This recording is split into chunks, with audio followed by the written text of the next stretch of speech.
L'autre jour, j'ai vu une vidéo YouTube de quelqu'un qui donne des conseils pour investir en immobilier. Je me suis dit non, mais c'est pas possible de lui dire un truc pareil. Je peux pas laisser passer ça. C'est pour ça que j'ai décidé de faire cette vidéo pour déjà vous expliquer pourquoi c'est une connerie et surtout pour démonter également deux autres mythes, deux autres mensonges sur l'indépendance financière. Donc en fait, ce que disait cet expert, et c'est quelqu'un que j'ai déjà rencontré, et je pense que c'est quelqu'un de très compétent et c'est un bon entrepreneur, mais juste je comprends pas pourquoi il a débloqué sur ça. Il a dit en fait que l'immobilier, c'est quelque chose, enfin il faut investir en immobilier parce que l'immobilier ça augmente plus vite que le reste. Et le problème c'est que ce soit au niveau logique ou au niveau factuel, c'est faux.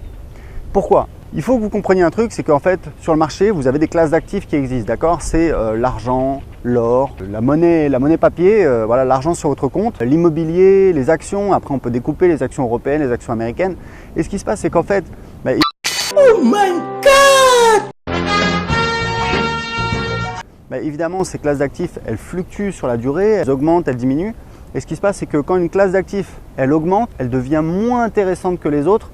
Je donne un exemple. Donc moi j'habite à Lisbonne depuis 4 ans avec ma femme. On a fait une super affaire. On a acheté un appartement en 2015 qu'on a rénové qui nous a coûté 155 000 € et qui nous rapporte aujourd'hui plus de 2 000 € par mois de revenus locatifs. Donc c'est une super affaire. Ça nous fait un taux de rentabilité je crois de presque 16%. Mais si quelqu'un arrivait aujourd'hui, vu que l'immobilier a augmenté, aujourd'hui, cet appartement, il vaut plus rénover 150 000 € mais peut-être 350 000 € et peut-être même plus. La semaine dernière, je l'ai mis en vente pour 510 000 €. Bon, on a eu que des appels d'agence immobilière, donc je pense que voilà, clairement, c'est beaucoup trop cher. On va baisser le prix. Mais je pense qu'il vaut au moins 400 000 €. Et quelqu'un qui l'achète 400 000 €, vous faites le calcul. 26 700 € de revenus locatifs annuels divisé par 400.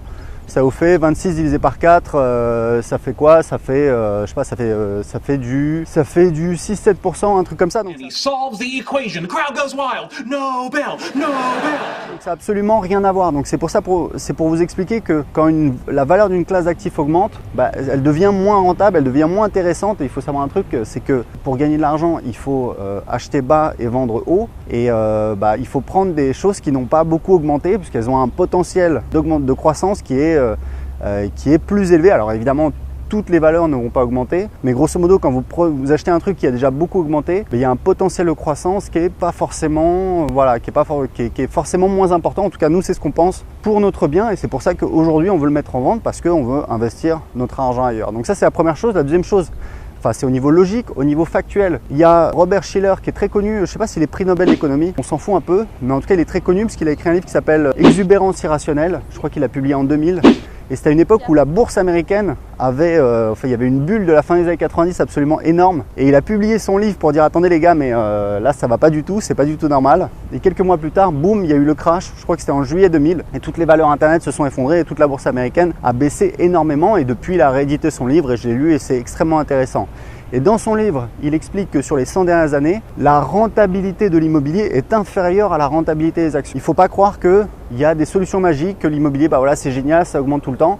Si vous prenez comme exemple l'immobilier sur le marché français, parce qu'il y a beaucoup de gens qui regardent cette vidéo, bien sûr, qui sont en France, il a beaucoup augmenté sur ces 20 dernières années. Il y a évidemment, c'est dû aux taux d'intérêt qui ont baissé, donc ça a tendance à augmenter la valeur des actifs, mais ce n'est pas que l'immobilier, la bourse a augmenté aussi. Et je dis juste que l'immobilier, c'est un super moyen de construire son indépendance financière, mais il faut faire attention, c'est pas une pilule magique, on ne gagne pas forcément tout le temps. L'immobilier, ça peut baisser, ça a baissé en France, à Paris de 92 à 97, c'est pas garanti que ça augmente tout le temps. Donc voilà, c'était juste pour vous dire ça parce que c'est important. Il faut écouter les experts, mais faites attention un petit peu à ce qu'ils disent, prenez-le avec des pincettes, même ce que je vous dis, ne croyez pas ce que je vous dis, faites vos recherches, et comme ça que vous allez devenir indépendant financièrement. Donc, en tout cas, pour moi, c'est le premier mythe. Le deuxième mythe, c'est un petit peu le fait de dire, on vous vend du rêve, voilà, quand vous serez indépendant financièrement, la vie est belle et puis roule ma poule, vous serez heureux et vous serez arrivé.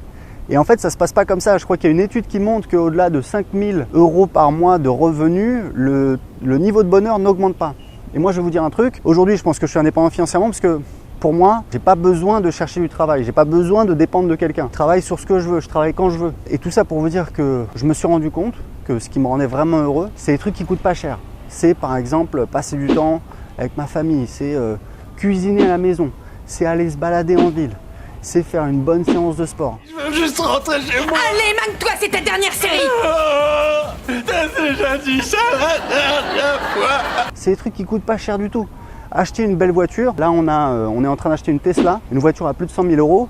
C'est pas un truc qui me rend heureux, ça me fait plaisir, c'est cool, c'est voilà, c'est sympa, mais c'est pas ça le plus important. Ce qui est important, c'est vraiment ces relations, c'est être en bonne santé. Moi, je fais du sport tous les jours de la semaine, tous les après-midi, je vais à la gym. Donc voilà, c'est ça qui est vraiment important. Il faut comprendre un truc, c'est que évidemment, quand vous gagnez de l'argent, quand vous gagnez plus d'argent, ça fait plaisir et ça permet de faire des choses et c'est super important. Mais il faut comprendre un truc, c'est que l'être humain s'adapte. C'est le propre du vivant de s'adapter. Et en fait, quand vous arrivez, donc vous bossez pour arriver à une situation A.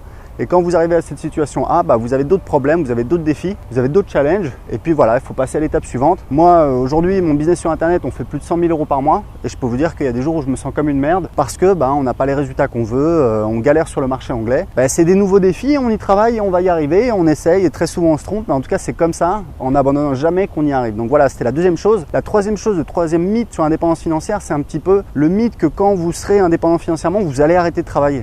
Ok, mais je veux dire, au bout d'un moment, on s'ennuie quand même. Je pense que l'épanouissement professionnel, c'est important. Moi, je vais vous dire un truc. Le matin, je me lève, je te bouscule, ok.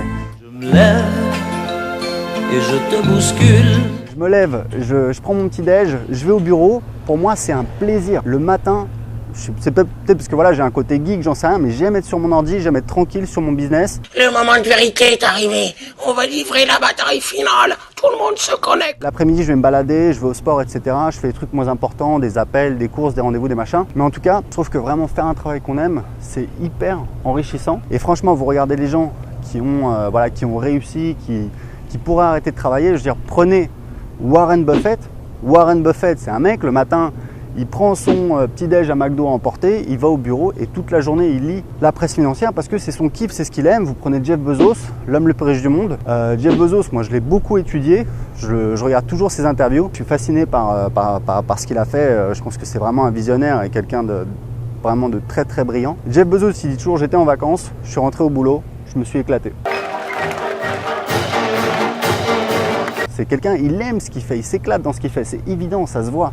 Jeff Bezos, il est milliardaire depuis 20 ans, depuis la fin des années 90. Ça a été un des premiers milliardaires d'Internet, peu de gens le savent, il a investi dans Google au début de Google, donc c'est vraiment quelqu'un qui pourrait arrêter de travailler depuis toujours. Donc voilà, ce qui est important, c'est vraiment de faire ce qu'on aime, de trouver ce qu'on aime, et c'est ce que je voulais partager dans cette vidéo. Voilà, écoutez, si vous avez aimé cette vidéo, inscrivez-vous à ma chaîne YouTube pour recevoir plus de vidéos sur le business, sur l'indépendance financière. J'ai un petit cadeau pour vous, je viens d'écrire un nouveau livre sur l'indépendance financière, j'ai eu quelques retours, ça cartonne, c'est vraiment tout mon parcours, c'est une espèce de guide pratique sur comment atteindre l'indépendance financière. Pour télécharger mon livre gratuitement tout de suite, cliquez en dessous de cette vidéo, je vous mets le lien. Et j'ai une question pour vous, est-ce que vous êtes d'accord avec ces 3 mensonges?